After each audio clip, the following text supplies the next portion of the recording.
spotlight he always deserved. Garret Joseph Anderson was born on June 30th, 1972, right in Los Angeles, California. He grew up in the city, played his baseball there, and bled the California connection his whole life. In 1990, when most of us were worried about what we were having for lunch, the California Angels drafted this teenager out of high school. He was raw, he was young, but anyone who watched him hit could already see something special in the swing. It was smooth, effortless, the kind of swing coaches dream about. He spent years grinding through the minor leagues, developing, learning, becoming. And then in 1994, Garret Anderson got his call up to the big leagues. He was 21 years old, and he was finally wearing that Angels uniform in the majors.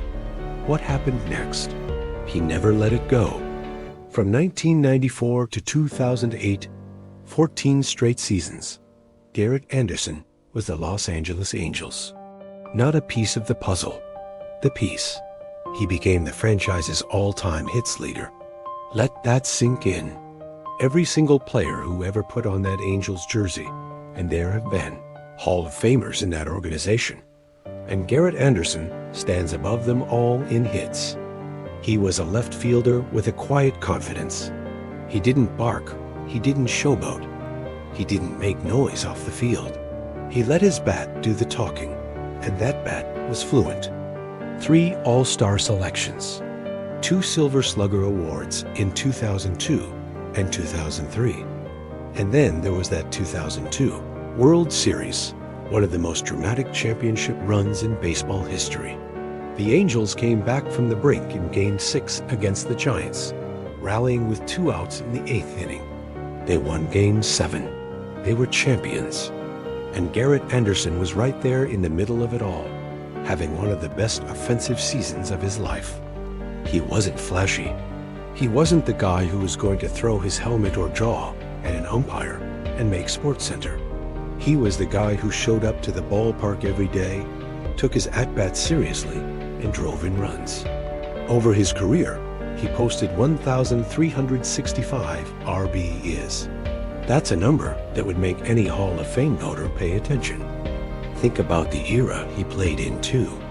The late 90s and 2000s were the steroid era, a period of inflated statistics, superstar egos, and performance questions. Garret Anderson just played ball. Clean, consistent, professional. Here's the thing about Garret Anderson that doesn't get talked about enough. He was chronically underrated. And I mean nationally. In Anaheim, in Los Angeles, fans knew. They knew what they had. But on a national stage, he was always overshadowed. Why?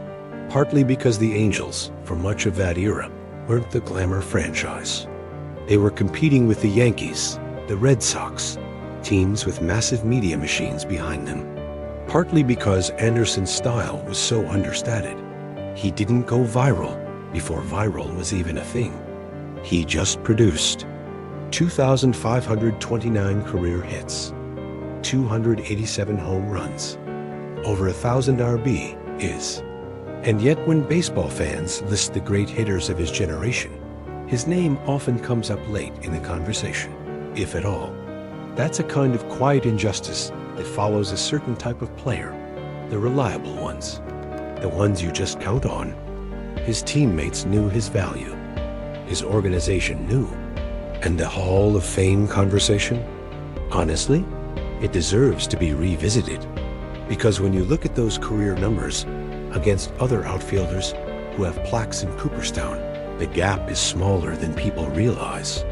By 2008, Anderson's time as an Angel had come to an end. In 2009, he signed with the Atlanta Braves, a new city, a new chapter. He gave them one solid season before heading to his hometown Los Angeles Dodgers in 2010 for one final year.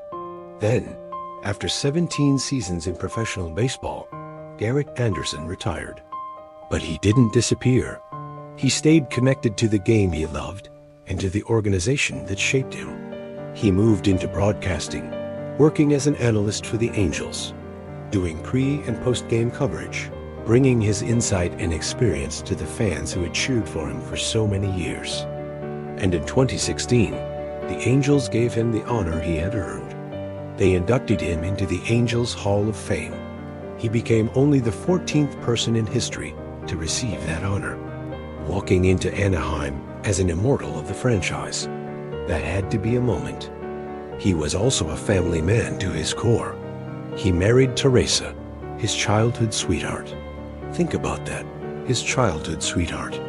They built a life together, raised 3 children, stayed grounded through all of it. In a world where fame can pull people apart, Garret Anderson held on to what mattered. On Thursday, April 17, 2026, Garret Anderson suffered a medical emergency at his home in Newport Beach, California. He was 53 years old.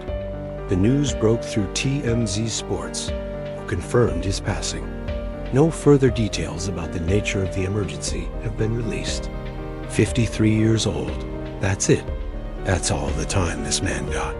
And it's a gut punch, because the baseball world had so many more years to give back to him, to celebrate him, to finally give him the national recognition his career demanded. When we lose an athlete like Garret Anderson, we lose more than a baseball player.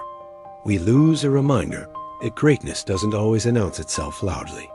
Sometimes it just shows up, punches in, does the work, and walks away with championships and records and the quiet satisfaction of a life well played. 2,529 hits, a World Series ring, a Hall of Fame plaque in Anaheim, 3 kids, a childhood sweetheart at his side. That is a full, beautiful, meaningful life. The baseball world is pouring out tributes today, and it should, because Garret Anderson gave everything he had to the game for 17 seasons, and the game owes him recognition. Rest easy, number 16. Anaheim will never forget you. If you're watching this and you never got a chance to see Garret Anderson play, go look him up. Watch the 2002 World Series highlights. Watch the swing. You'll understand immediately why so many people love this man. Thank you for watching. Drop a comment below with your favorite Garret Anderson memory, and subscribe if this kind of storytelling means something to you. See you next time.